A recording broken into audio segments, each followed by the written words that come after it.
fact, they would probably be the last person to know. Because if it's unconscious competence, they just do it. And they would say things like, well, it's just intuitive. You just dive and dive. They're really the last person to know.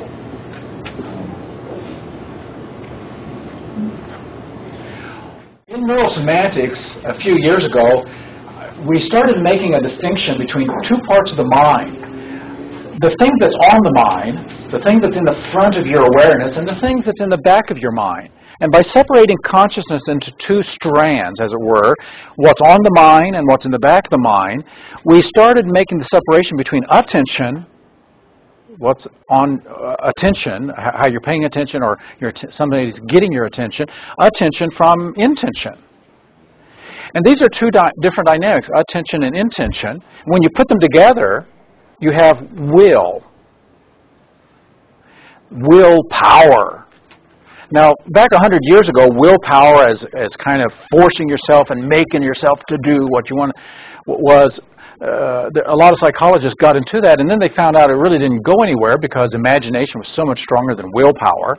And most of us have found out that through setting goals and New Year goals, we make a resolution and we use our willpower. I'm going to... And we have good intentions. In fact, there's an old saying, the pathway to hell is paved with good intentions. Because I intended to call you, to send that bill in the mail. It is in the mail. My intention, at least. So intention versus attention. So by separating the two, and I was reading Rollo May in his book Love and Will, and Rollo May in his book talked about attention and intention. And I realized these are really two different dynamics, and that what's on my mind and what's in the back of my mind sometimes can just tear my life apart. Because if I live my life attentionally, then I live my life so that whatever gets my attention, whatever moves or sensational or loud or captivates my attention, I can live my life this way, and to some extent I'm just a victim of whatever stimulus arises because I'm living attentionally. You had written about that on the website, an article on ADD, right? Can you kind of put that into perspective as far as attention, intention with ADD? That's where we're going to go. Oh, okay. So if we look at kids who live their life attentionally, it looks like they have attention deficit. Well, kind of. I mean, actually, it's very rich in a lot of attentions. There's no deficit here. But we call it that. We call it because there's distractedness, scatteredness, lack of focus, lack of concentration, lack of being present to something and staying there. And so really it's misnamed because for most people, and there's a small percentage, probably 2 to 3% of people do have some kind of a brain situation to where they have a hard time concentrating. But most people with what we call attention deficit disorder, actually it's intention deficit. Because they just don't want to study math. They just don't want to study grammar. And so the test is always the test. Can you get behind Nintendo and get lost for hours? And if they can, then there's nothing wrong with their attention. It may be intention rather than attention. Bob Bodenheimer, some of you know Bob Bodenheimer from North Carolina. Bob told me, he said, I have attention deficit. I said, Bob, maybe it's thought balls. Maybe you don't have attention deficit. Maybe you are so creative and your mind is so rich that you pay attention to lots of things. And so I tried that reframe, and a week later he called me up. He said, I think I got thought balls. William Glasser, in his book on control theory and reality therapy, he also goes in this direction by saying that it may not be a lack of attention skills or intention skills. It may be that we're real creative and we just haven't channeled that creativity. So attention, the attention of the world is the world we're all born in. When we're born as children, we're in an intentional world, and so are animals. Animals live in an attentional world. The thing that differentiates us is that we can rise up in our mind and set an intention. and set a purpose and set a goal and set an outcome and set a direction for our life. We can get intentional about what we are going to do, want to do, plan to do. We can get intentional. We can move up to that intention matrix and set intentions. And the problem then becomes, well, I intend to, but can we get our attentions to do service, to do service to our intentions? And so that's what we want to do now, because if you can get your attentions to do service to your intentions, so we're going to meditate our attentions with intentionality, so that the higher levels of my mind, the things in the back of my mind, will work as an attractor and attract to myself the attentions that's important. And this works in all of us anyway. All of us have had the experience of going and buying a certain car, and all of a sudden we see them all over the road. How does that work? Well, that intention, somehow or another, to buy something and to invest in something and to commit ourselves to something, that purpose, now we can see them everywhere. And it works in 100 different ways that way. It's like when you first learn NLP and you notice that eyes move in different directions. Before you move through the world, you never notice anybody's eyes. If you notice their eyes, you thought they were just not paying attention. And suddenly you see them making pictures, talking to themselves, having feelings.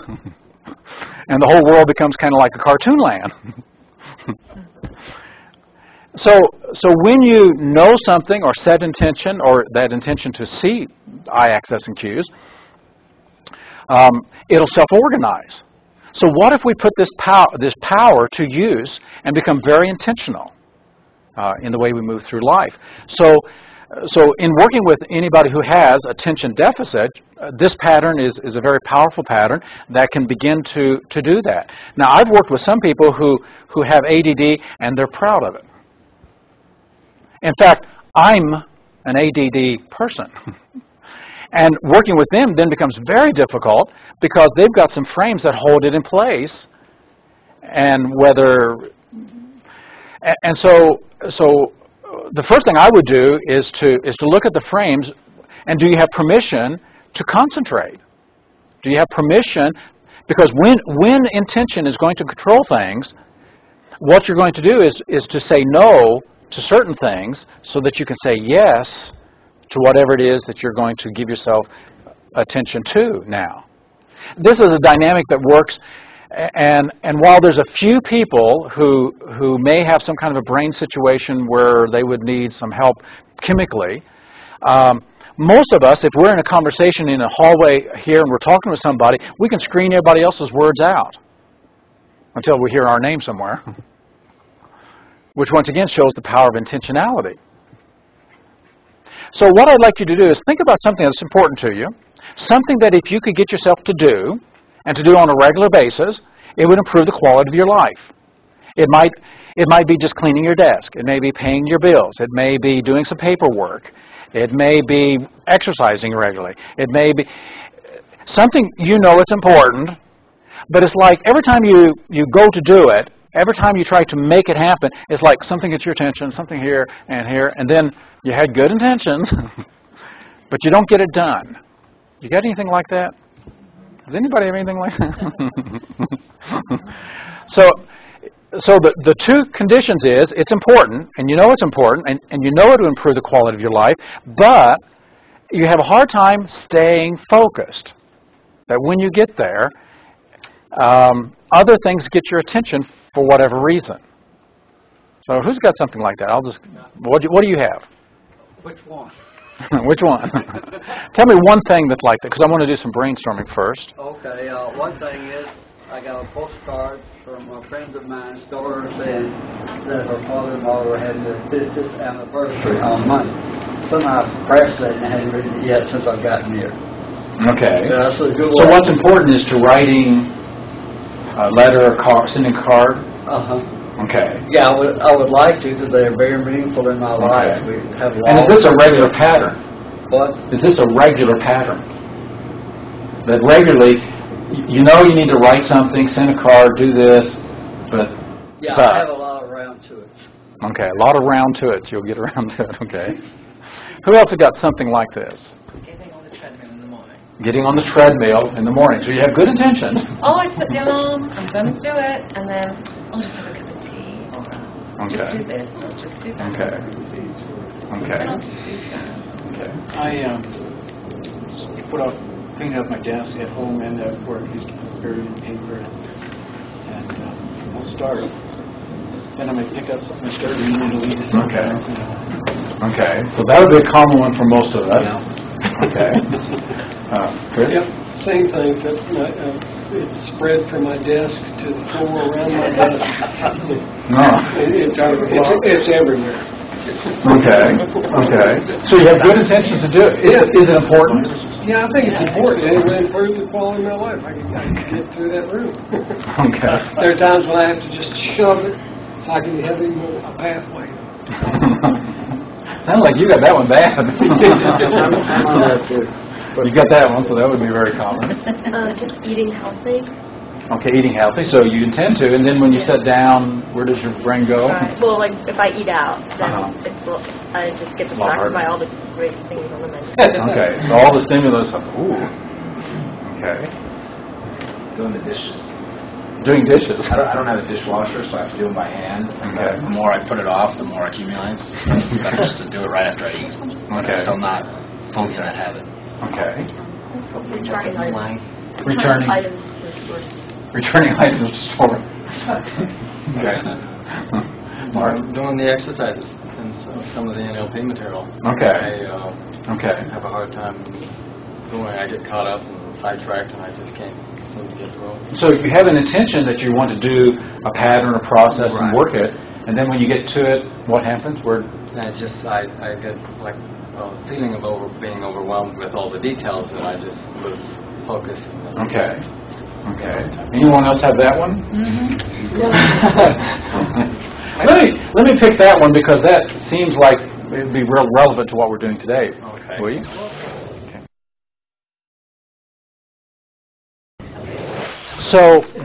So one of the goals that you have in your life, one of the objectives, outcomes that you've set, is to run some of the NLP patterns. Yes. Okay. And is this a regular habit that when you set that goal and then you set to do it, you just get overwhelmed?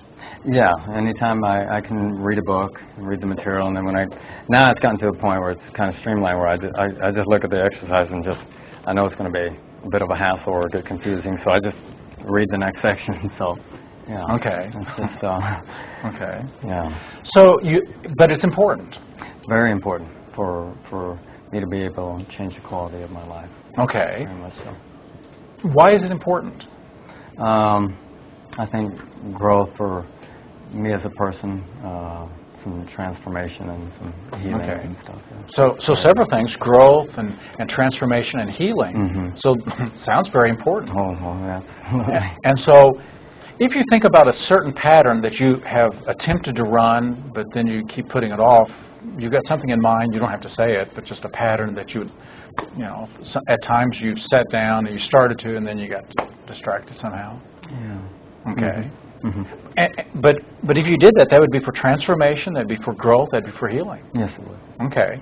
If you got any one of those, or all of those, transformation, growth, healing, if you got that, why would that be important to you?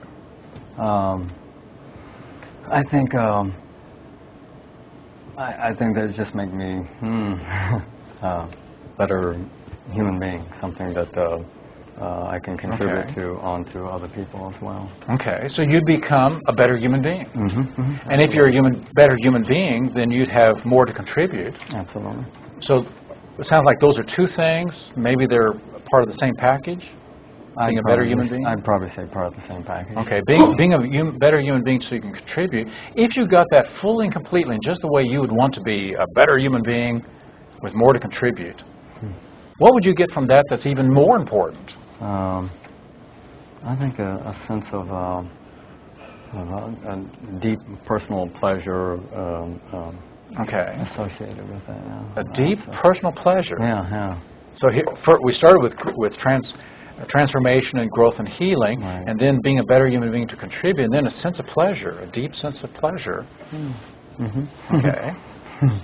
And my guess is you've done this. You've gone to these places before. What is your intention of having that deep pleasure? What does that do for you? Where do you get from that?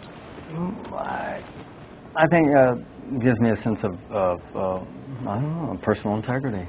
Okay, integrity. In terms of being truthful to myself, being truthful to myself. Okay, that's important. Mm-hmm. And that's kind of truthful to my own spiritual growth. So okay. It kind of goes up on that one. Okay. So the personal integrity goes, what's higher than that is your spiritual growth. Right, yes. Okay, and that's important? Oh, yeah. Okay. Okay. When you get that, when you get spiritual growth, just like you like it, mm-hmm. what's even more important than that? What's your intention behind that?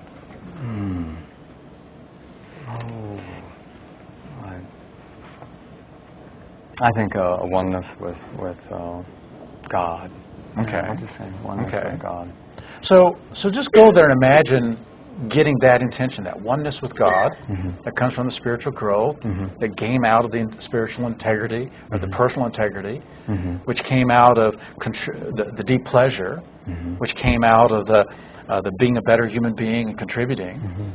So we've gone up that ladder of intentionality, because you said this is important for growth and mm-hmm. healing and transformation.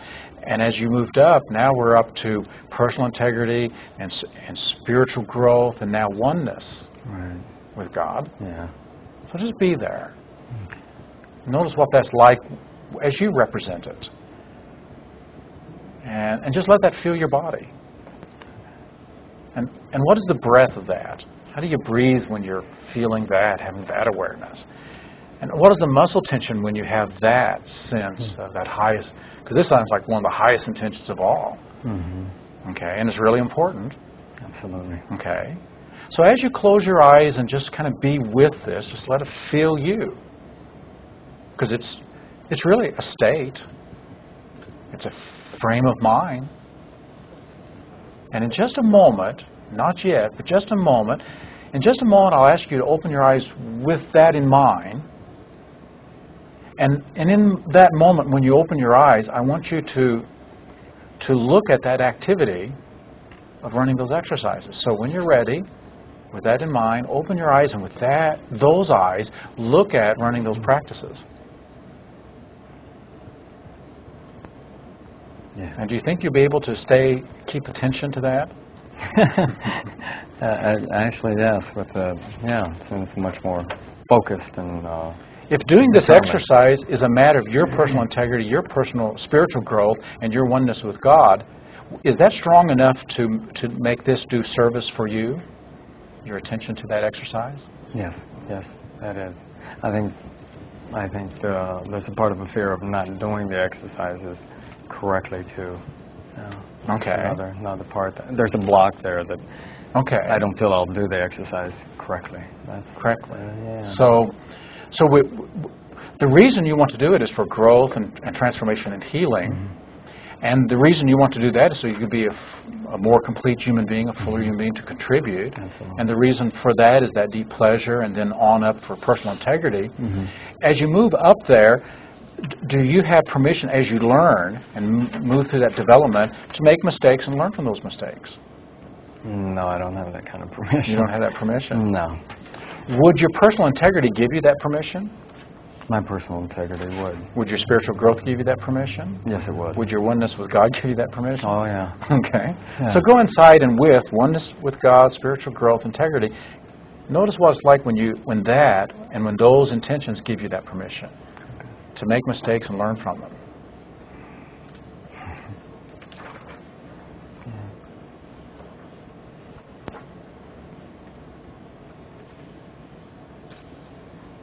Okay. That's good. Okay. So now as you look at it with those eyes, mm-hmm.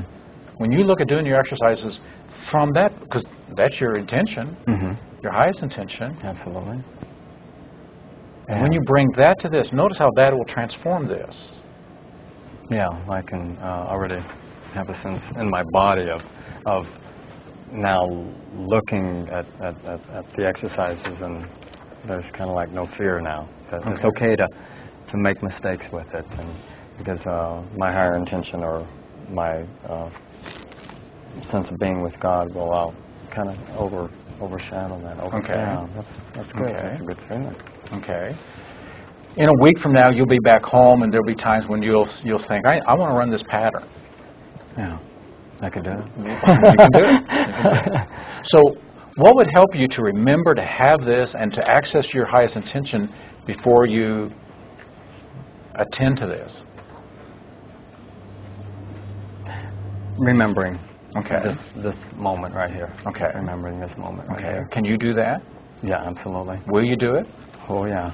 Okay. Yes, most definitely we'll do that. Okay. We can all call you up and check, make sure that you did. Oh, yeah. I'm doing a pattern right now. Yes. Okay. Absolutely. Give him a hand. Thank you. Thank you, Michael. Appreciate that. So this is intentionality. We are moving up the ladder of intentionality, and it's a very simple pattern. Really, you just need one question. Is that important to you? Why? But you can ask it in many, many different ways, and so I tend to try to ask it in several different ways. Here's a task. Here's a task that we want to attend to, we want to give our attention to, but our attention can move away for whatever reasons. Now, we could go in there and look at all those different reasons and see if we can deal with that environmentally or in some other way. Or we could go into a state of recognizing, what is my intention? Why is that important? Why is that significant to do that? And as we identify that intention, then we're going to identify, why is this intention important? So we'll move up to the intention of that, and we'll just move up until we get to the highest intention of all. The different synonyms that you can use, is that valuable? Is that significant? Why is that significant? What do you get from that? What's your outcome? When you get this fully and completely in just the way you want it, what's even more important than that? So we're going to be moving up intentionality. When we get to the highest intentionality, that's where just to step into it like a state. And when you've stepped into that state as fully and completely as possible, just coaching the body, give me the eyes of it, give me the face of it, give me the breath of it. And if it's a standing up activity, you might have the person stand up and give me the posture of it, so that what we're doing is we're going to meditate that and bring it down all the way to look at this attention from this frame of mind. Now you can do it in a couple ways. I did it kind of in a swish way, that is, stepping here fully and completely, and as Mark went more and more into state and his neurology, recognizing this is important, this is what I'm about, and then just switched it down here to open the eyes and to look at this from there. But you could bring it down level by level. I want you to, from your oneness in God, I want you to bring that to your spiritual growth. And I want you to bring that to your integrity. And I want you to bring that, and you could just bring it step by step all the way down. And sometimes that's very, very powerful. But it's a very simple process of taking an intentional stance and bringing our attentions to do service for our intentions. Questions on how to do that?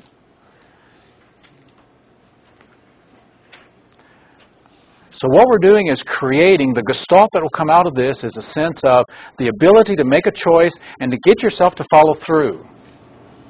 So if you want to get yourself to follow through with what you say is important, then this would be a pattern. I would suggest to run it until taking an intentional stance becomes really, really easy, and so that you can then, the other things that aren't important at that point can easily be screened out. So we don't do these, we don't follow through on these intentions because they're too difficult? I think what happens is we forget why. Why they're important. It was Niebuhr who said, if a man has a big enough why, he can accomplish any how.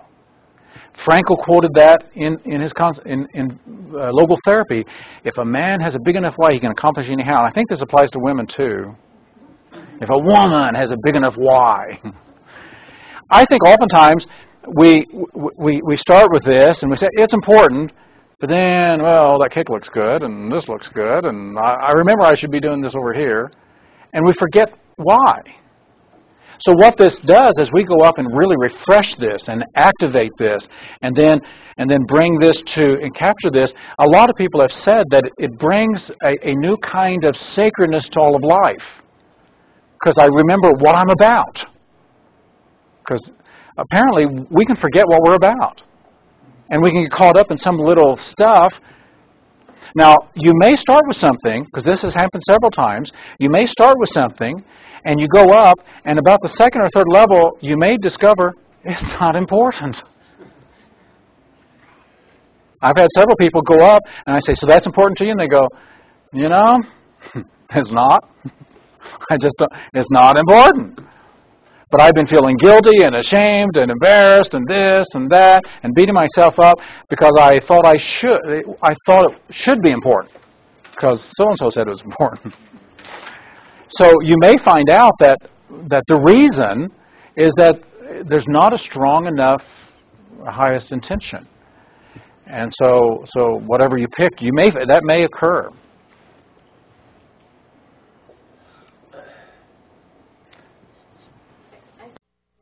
For me, if you talked a little bit more about commissioning the executive mind. Okay. Is that the last point on there? That's like 6. Okay. So when we're all done, we can then do another piece of metastating, and that is, there's a part of your mind that makes decisions. Is it going to do this? Are you going to do this?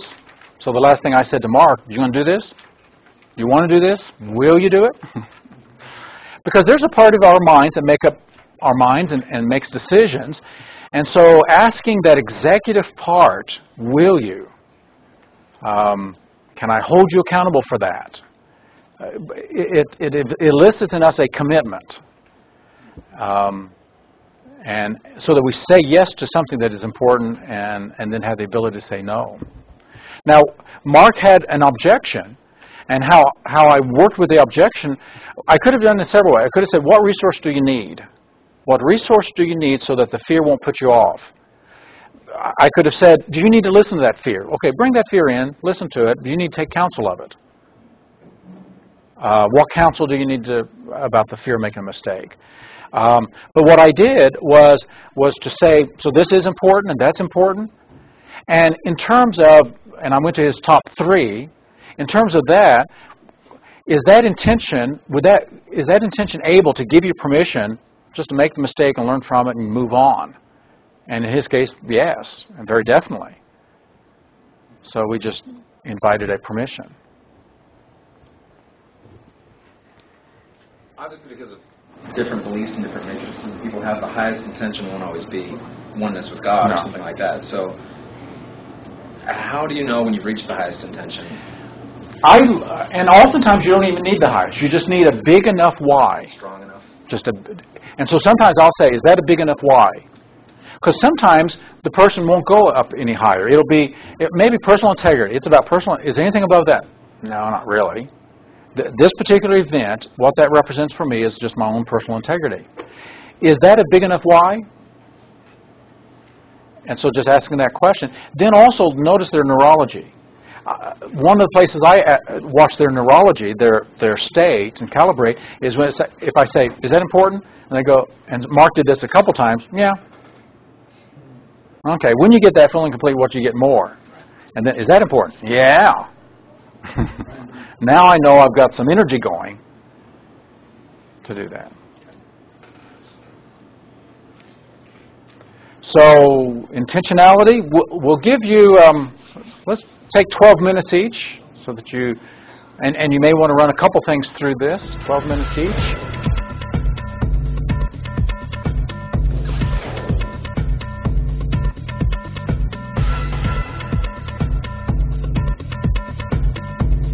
So you probably had time to do 4 or 5 intentionalities. That was your intention. How did that? That's what I was going to do. How did that go for you?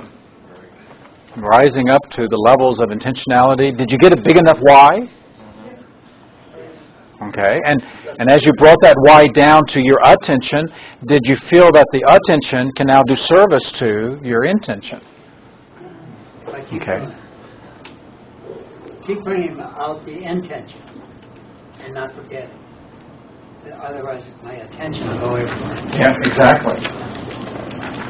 So as we activate that biggest intention and bring it down and embed the attention inside of it, then the attention will do service for what's important to us. And then we'll have eyes of intention. Have you ever had eyes of intention? You had one thing on your mind. So this is an experience, and now we know the structure of it and how to activate it so that when we do that. Now tomorrow we're going to do the Genius Pattern. Some of you have done the Genius Pattern. And the Genius Pattern is a pattern of intentionality and of focus so that when you get engaged with something, you can really get engaged and lost with it. And so the part of your mind that sets intentions, letting it get stronger, letting it get activated. So in one sense, core transformation. How many know about core transformation? In one sense, core transformation is very, very similar to this process because we're going up the levels of value and purpose and asking that meta question, when you get this fully and completely and just the way you want it, what's even more important? And as we move up, and sometimes we'll move up to those just transcendental values. But one thing that Connie Andrea says in Core Transformation, she says, why don't we start our everyday life from here instead of here? And it seems to me that's the human difference. That I start and I live my everyday life from my highest intentional states. Instead of trying to earn them, I start there. So if your highest intention is to feel self-esteem, well, just start there and then act. If your highest intention is to be loving and caring, start there. If your highest intention is to contribute and make a difference, then step in that state and be there, and then let your attention do service to that. And it seems to me, if we did a modeling of great leaders and people who have changed the world, they are people who operate from some great big purpose, and they embed just everyday life with that. So everyday life is really meaningful, really significant, really intentional, rather than the other way. Rather than, well, one of these days when I get my act all together, then I'll really, get to feel this. Why don't you just feel this? Because it's just a state. Ultimately, it's just a state. And so if we start there, now you may have to give yourself permission to start there. You may have to give yourself permission to feel like you deserve to start there. But living intentionally is really a very powerful way, and you'll be able to master things in some new ways. I mean, I never heard it put the way you're putting it, but it really equals what I think of as starting from the values, because you know what your values are, and then you put, like one column is your values, one word, love, and service. And then in this column you have an action statement about how they're going to make it happen. Yeah, make it happen. And then, your examples of what I'm going to do today, you put that on your schedule. So it's like, I mean, it sounds real simple. It's just starting from the top. Like Experiences that you had, comments that you have on that process? Well, it totally reframes it because I was working on exercising, which I have been doing for a couple of years, but the purpose is to live long enough to see my grandson grow to his full potential, to be around. Okay. My sense is that sometimes we set goals down here and we're going to do this or that, and we say, that's a goal and it's important and value, but we don't have enough energy in it. It's not important enough yet. And so we find, because why do you want to exercise? Well, because I don't want to be fat. Okay, so you don't want to be fat. What do you get when you're not fat? Then what do you get that's even more important than that? Well, then I'll feel okay. So these may not be strong enough reasons. But if your reason is, as you go up, is to experience vitality and creativity and relaxation and time out and a sense of the purpose of life, and then you look at exercise with those eyes, it may change it a bit. It's quite interesting. The little everyday tasks we perform, it's very important to us fulfilling our greatest intentions. Things like tidying up our desks. They seem so mundane, but really they can be very important to our overall life. Yeah.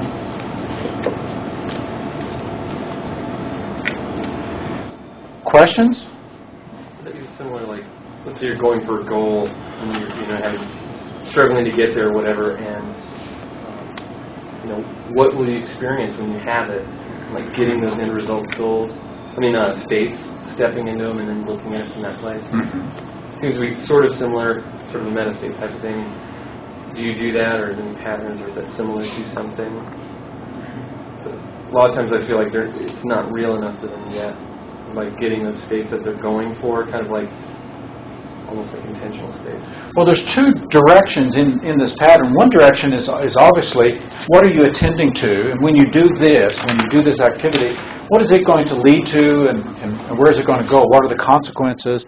And so as we think consequently as to what pathway this puts us on in terms of the actions that we actually do. When I take 10 minutes to clear my desk, what does that do for me? Well, then I go into a state of feeling like there's some order, and I know where things are, and most of us will feel more relaxed. So that's one thing it's going to do for me. When I get that, and so that's kind of at a primary state level. When I get that, what does that give me? Well, then I become more creative. Is that important to you? Yeah, being more creative.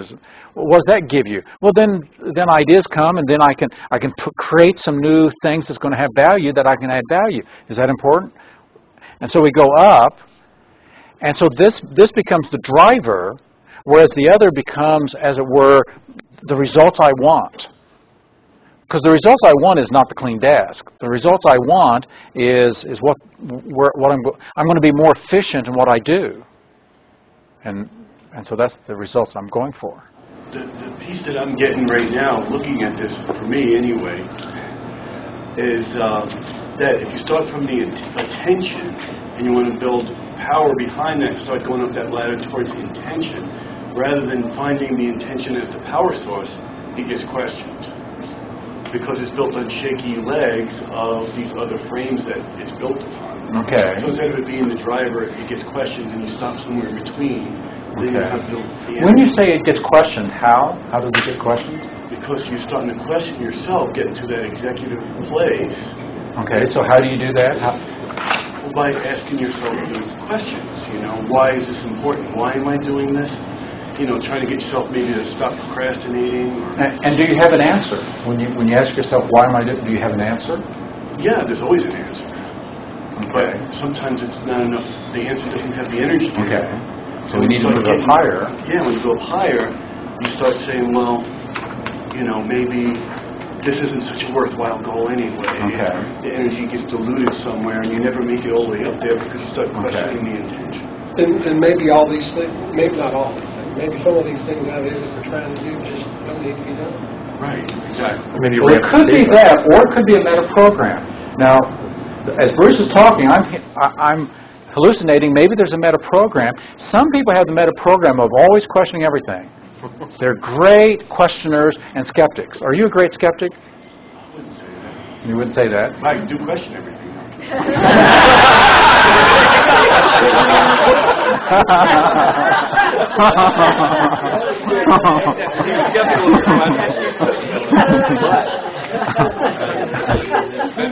Are you just powerful curious? We have in the meta programs a meta program called Never Convinced. Some people, they're just convinced, just before you ever start, they're convinced. Most people have to be convinced 2 or 3 times and then they got it. And some people are just never convinced. Well, it's real important. You got to make sure that it's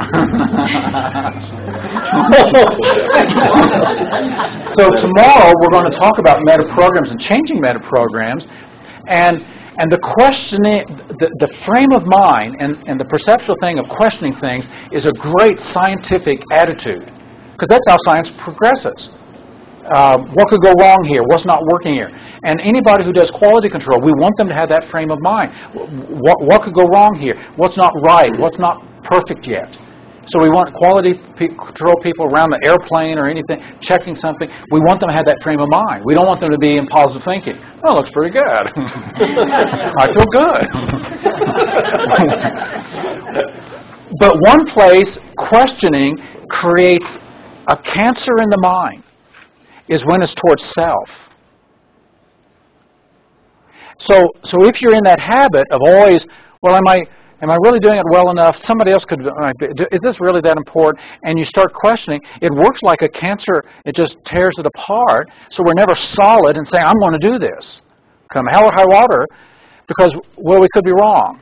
And so then we start questioning. And that questioning then undermines the very foundation of just going for it and being ferocious. And if you're wrong about it, then being bold about saying, I was really wrong on that one.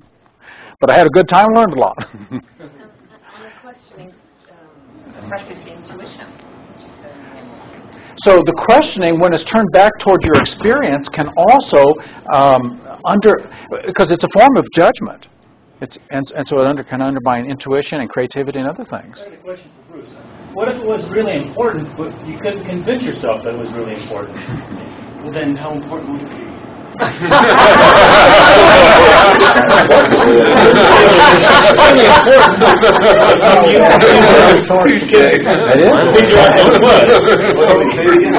really important, but you could, If I could convince myself that it was really important. No. It's something that was really important, but somehow you couldn't convince yourself that it was important. Who would it be important to then? So, Bruce, it's important. You would never know it was important to me. So, Bruce, are you aware of your filter then? This questioning filter? No. You're not. Even with the entertainment. No, because like what you just said, if you went ahead with the intention and then you find out later that you made a mistake, you say, oh well, we'll try it again. Instead of spending all that time of working on it and you made a mistake, why not question the intention to see if you're going the right way? Yeah. So you're not hearing your questioning frame. Because the first step is catching that matrix. And of course, it's always easier to hear other people's matrices than your own, because you're inside.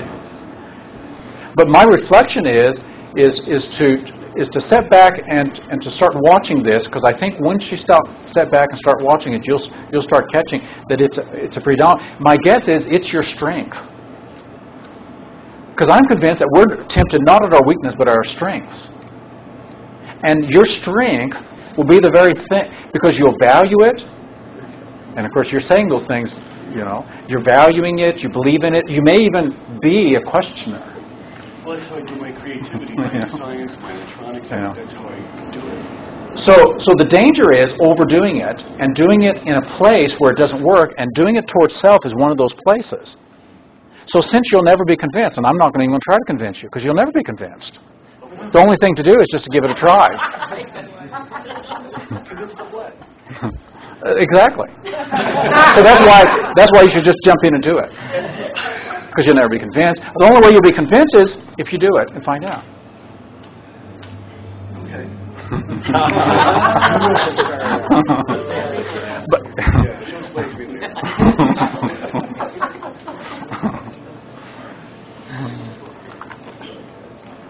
Self-questioning is one of those that, and I speak out of personal experience because I do take a scientific attitude toward things. I'm not going to believe in anything unless I have lots of evidence. But one place I just put that aside and won't let that function is with regard to my experiences. So that I've made a promise to myself. I'm not going to do that questioning. I'm not going to doubt.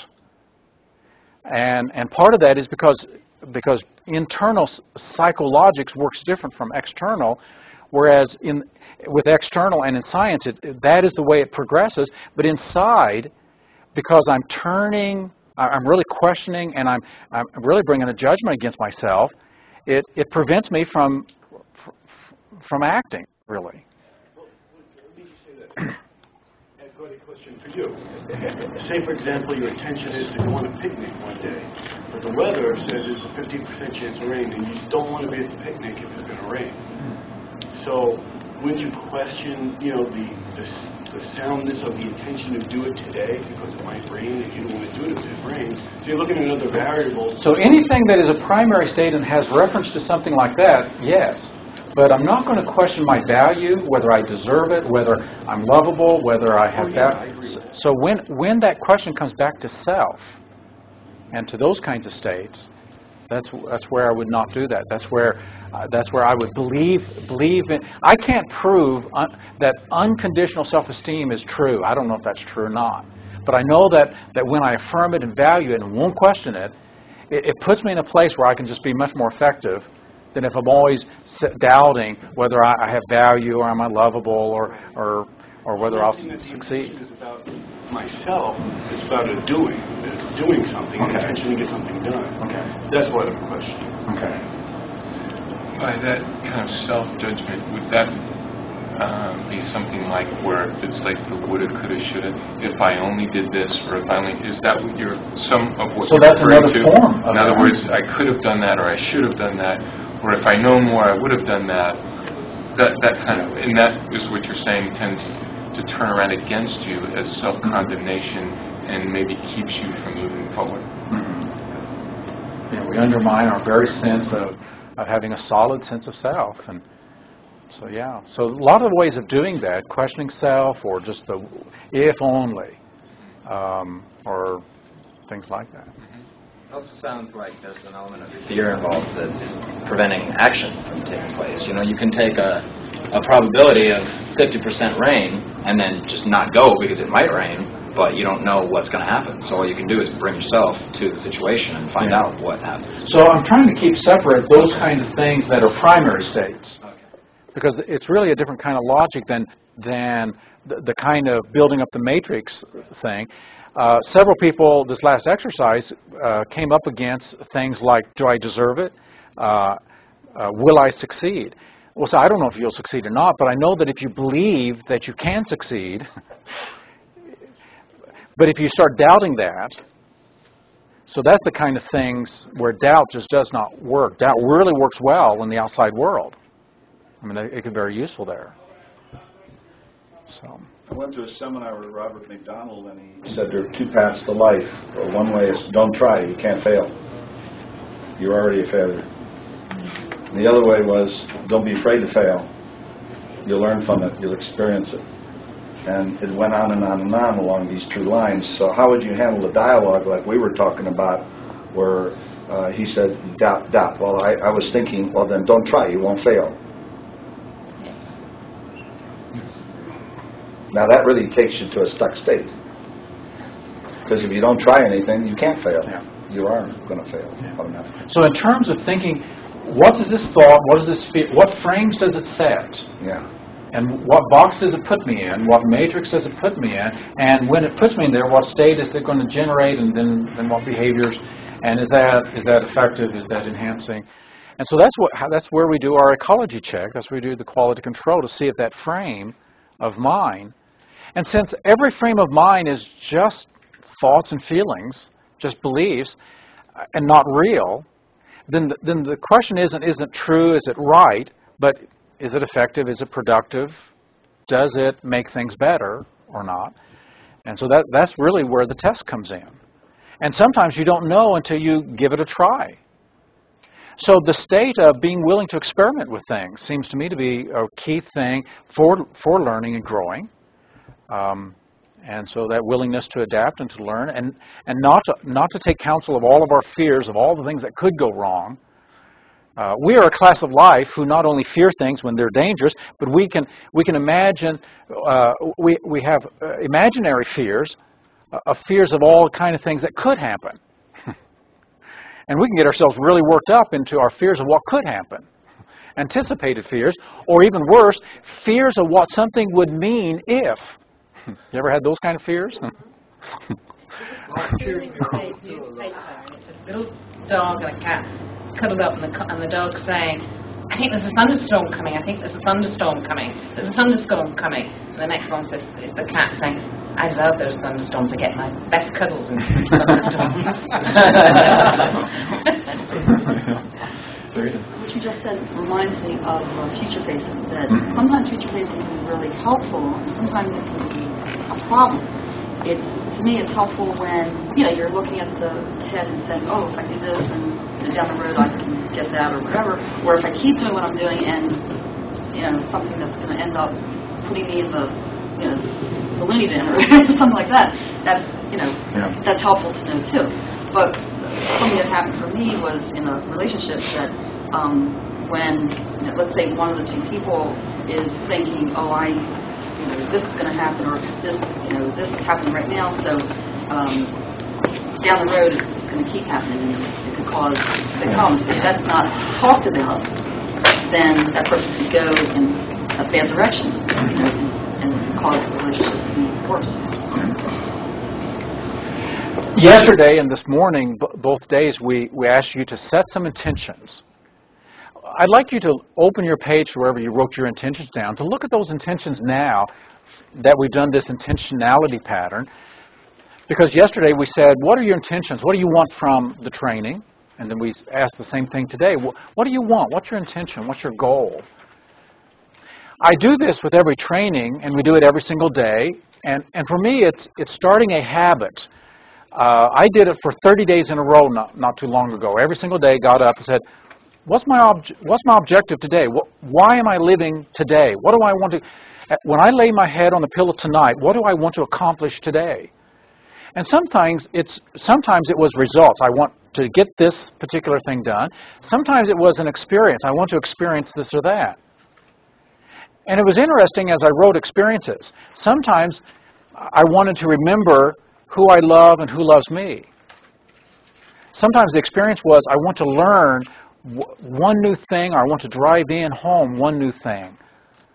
Because every day in life, there's things we do and there's things we experience. And there's things you could also set goals for things you learn. You can also set goals for contributions you want to make. So I found myself, well, today I'm going to make 4 people smile, 4 people I don't know smile. And it's interesting when you set a goal, and this is where you don't have to set gigantic things, I'm going to make $1 million. It's like, I'm going to put a smile on 4 people's face that I don't know, and then what does that do for you? And then how does it self-organize so that as you move through the world, you're looking for that person who you're going to put a smile on their face? So intentions are really interesting, and as you look at your intentions, you may want to readjust them or write them so that you set yourself up to become more intentional and moving up to that human level of not just attention and just responding to everything that happens, but making things happen. Intentionality, it seems to me, enables us to create our atmosphere and to take it with us. Now, the atmosphere, we talk about atmosphere, that sometimes, the atmosphere in there was cold. The atmosphere in there was bristling with judgment. The atmosphere in there was, there were so many egos, or they couldn't all stay in the room. We talk about atmospheres, or is warm, or is embracing, or is comfortable, or it was creative. What if you thought about your own matrix as your atmosphere? Is it sunshiny, or is it gloomy and full of clouds and thunderstorms? What is the weather inside the atmosphere of your mind that you carry with you? Is it cold? Is it hot? Is it warm? Is it comforting? Is it loving? And because it seems to me when we move up to our intentions and into those highest intentions and then activate them and then take them with us, we carry our atmosphere with us. And of course, as we put that out, it also invites the kind of responses that we're emanating at that point. I'm ready to talk about starting up there going down. That's so much easier. Okay. So people who are more global find it easy coming down. The people who are global, they have to work on coming down and getting it grounded. Yes. So what one thing will you do today that will manifest this highest intent? So that's the question. For those of you who are global, that's the question you need to ask. What one specific thing will I do today? And as you bring it down, then you make it more and more real in your life and your experience. And those people who are real specific, as you move up to create those higher meanings, then you really make your life richer with those meanings in that way. So intentionality. This is the matrix of intentionality, and we're training in this intentionality because intentionality will give us eyes to see and to recognize and to bring things into the world that we're operating from. When Neo went into the matrix, into the construct, Morpheus gave him some training programs. And one was just walking through a major city, and everybody was dressed alike except there was one woman in a red dress. And, of course, Neo just started looking at her. And when he turned around, then an agent had a gun to his head. And it was all about intentionality and about attention and what is our attention and what are we looking for. And what Morpheus was trying to do was to teach Neo, you've got to set your eyes on, in his case, the sentinels. And anyone could be a sentinel. So he was trying to give him a higher intentionality. And he said things like, I'm going to tell you the truth. Everyone who's gone up as sentinel, no one has won. But you're different. And when you get there, they're not going to be able to shoot you. And he said, what, am I faster than a bullet? And he says, when that day comes, you won't need to be that fast. Because later on, he was able to control the matrix by saying no. I love that no. In neurosemantics, we do no. We do hell no. But his was a gentle no. Oh. And as he did that, and then the whole matrix started shifting. Because he had an intention. And the intention was to master his matrix. I would encourage you to set that as one of your frames. I am the master of my frames. I choose my beliefs, I choose my decisions, I choose my understanding. And if a frame is not serving me well, I'll reframe. I am a framer. And once you set that as a frame, it's really interesting. Hunting for empowering frames, listening for them, enhancing frames. Because once you know that it's all about frames, it's frames all the way up, and you become the master of framing, then some of the language, some of the ways you talk to yourself, some of the words that you hear other people say, you start taking control over that. So that your attention is now going to do service for what serves you well, rather than for just what's happening. It would be interesting if it could be arranged. It would be great to watch the matrix together as a group. Yeah. We've done that a couple times. I finally got the matrix at home. It took a long time to get it. I finally got it. Have you seen it? Yeah. Okay. 2 or 3 times. Okay, like good. You say, you learn something more every time. And the other 2, I haven't got through those much either. Yeah, I need to get royalties for people seeing that movie. That's true. Another facet of intentionality, unless there's comments, questions on intentionality and how to become more intentional, what kind of intentions to set, I would encourage you to do that exercise every single day. We're going to do it every day here, setting intentions. What do you want for today? I would encourage you to do it for 30 more days and really get in that habit. And at the end of the day, to look to see, how did I do? Because those of you global, your intention, for the day will be to, experience oneness with the cosmos. And at the end of the day, you say, well, did I do that? Well, what would that look like or sound like or feel? Because it'll help you to bring it down and to make it manifest. I think you're probably already doing it with other patterns, but what would it be intention for, what's your intention for no longer experiencing this stage? So a counter intention is when I refuse. I refuse to take counsel from this, or I stubbornly refuse to make myself miserable in this way anymore. So the counter intentions is what I'm not going to tolerate. So here's a great resourceful state: intolerance. Had enough. I mean, in NLP, oftentimes we don't take these negative states and recognize these are resources. So what have you had enough of? What are you going to be intolerant about? What are you not going to put up with anymore? Tolerance. It might be intolerance. So that would be a counter intention. Once you clear the space, now you're ready for what are you going to say yes to? Now that you can say no to all this, because oftentimes you can't say yes to what you want until you said no to the other. The others keep recruiting us, grabbing us by the nose and recruiting us into whatever that is. So yes and no are two sides of the same thing. So your ability to say no so that you can say yes to something much bigger and greater. Like you don't necessarily have to go from meta states other than asking the questions. Do you want to, your future, you want to have 5 years more of that. But you don't actually wouldn't go up like you would intentionally here, would you? What I would go up would be the scale of intolerance. In NLP, we call this threshold. So we threshold something. Think about people who smoke and smoke and smoke, and people tell them, you need to stop, and they get this message, and they get that message, and then the doctor says you need to do it. And maybe they're not breathing well, and maybe they're not feeling very well anymore, and so they make a decision, they kind of make a decision, I want to quit, but then they don't, and then and so they move to a threshold. And you've probably talked to people who said, well, one day I got to the place where enough was enough was enough, and it was like something snapped in me, and then it was gone.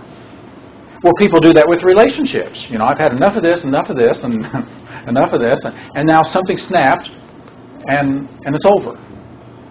A threshold, if you take a piece of metal and you bend and bend, and it gets to a threshold and something snaps.